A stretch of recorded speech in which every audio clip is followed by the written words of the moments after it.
The other day I was watching a YouTube video on film, and the person on the video was describing the nostalgia of the early movie history, the 20s particularly, how they look back nostalgically to the 90s, the gay 90s they called them, when life was good and there was so much, life was so much better then. And then later on, after, because they'd had at least one world war, after the Second World War, we had nostalgia for the 30s and how life was so much better in the 30s before the war. And then when I was growing up, nostalgia was for the 50s. And we had Happy Days and reruns of Leave It to Beaver. And we just thought life was so much better in the 50s. It seems that's how it works. We look back to an earlier age, maybe the generation of our childhood, when we didn't have to pay bills and we didn't pay attention to the news, and we thought life was so much better then. Unless you really look closely, because there was a lot of bad things happening during the 50s. People were still getting lynched in the South, and there was all sorts of sexism and racism going on. My mom couldn't get a credit card until the mid-70s, for goodness sakes, because women didn't get cards. Their husbands did. There was no real past that we can look back with nostalgia and say, well, that's the best time to have lived. Because I can tell you, every generation has its struggles. We would like to think as Christians that certainly to be alive when Jesus was alive, that would have been the best of times. My goodness, the Son of Man, the Son of God was on earth, and if you happened to live in Jerusalem, you could have seen, touched, talked to, listened to Jesus. But as we know, that's not how it worked out. The same people who said, Hosanna, also came back a week later and said, crucify him. And as our readings tell us today, as Peter tells us, Christ suffered for you. If you think you have it bad, think about what Christ suffered in your name. And of course, in our first reading, we talked about, they mentioned, this generation that needs conversion. The early church saw that as their experience as well. They were suffering. They were suffering persecution.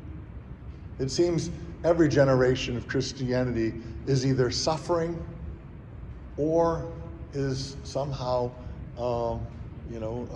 think of Christendom when Christianity was at the height of its power and control. Well, that was when it was most corrupt, because we had so much influence and power and control. And we were probably a lot farther away from the message of Jesus than they thought they were. Today is called Good Shepherd Sunday.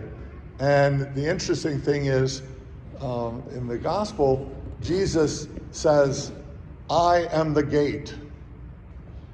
And it's a curious image. You don't often see paintings of Jesus where he's a swinging gate. That's just not an image we use in art. And if you look to the back of the bulletin today, I have a drawing of why that's the case. Because when Jesus says, I am the gate, he's not talking about, some piece of wood on some rusty hinges going back and forth. He's saying he is the gate. That is to say, the shepherd sleeps right there in the entranceway of the pen, the stone walls. And the story is, he's telling us, I am the shepherd, I am the gate. He's telling us that he is trying to protect us, that our protection comes from him, that we turn to Jesus in our need. Because if we don't think we need him, we'll be lost and astray. We're called to follow him, to listen to his voice. that we should know who he is and stay close to him, and that he will protect us. You know, I found this image so bizarre when I was in the seminary. We had to make, you had to write papers too, didn't you? We had to write papers, and I wrote one of my papers on this little passage of the gate, and I found it fascinating because prior to that, I thought it was the weirdest image in the world. But knowing that Jesus is lying there with his body protecting the sheep. And it's not the gatekeeper.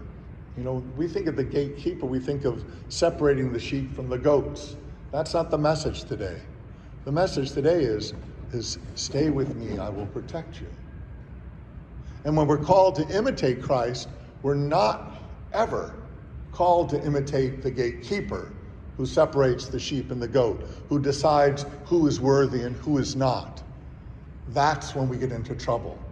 That's when we get corrupt. That's when we ourselves become racist and sexist and all the other ways in which we divide ourselves in politics, in social life. When we decide who are the right people and who are the wrong people, that's when we're the farthest from Jesus. We're not called to be the gatekeepers ourselves, but we can be called to be the gate, to be the one who protects others, to be the one who keeps others safe. That's what Jesus is talking about.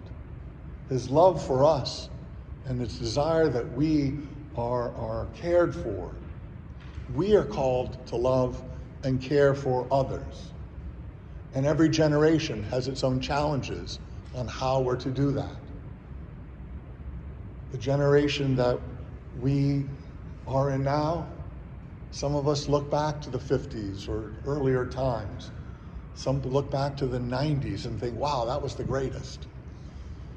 I still have clothes from the 90s. I don't think it's that long ago, but we, someday people will look back and think this time is the best of times, even though we can see the problems and the struggles.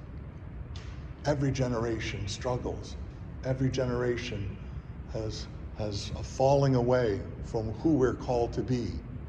But all of us know that we have a gate. We have a shepherd who protects us. And if we are to follow him, we are to make this the best generation that people look back on, not because life was easy, but because we cared for one another.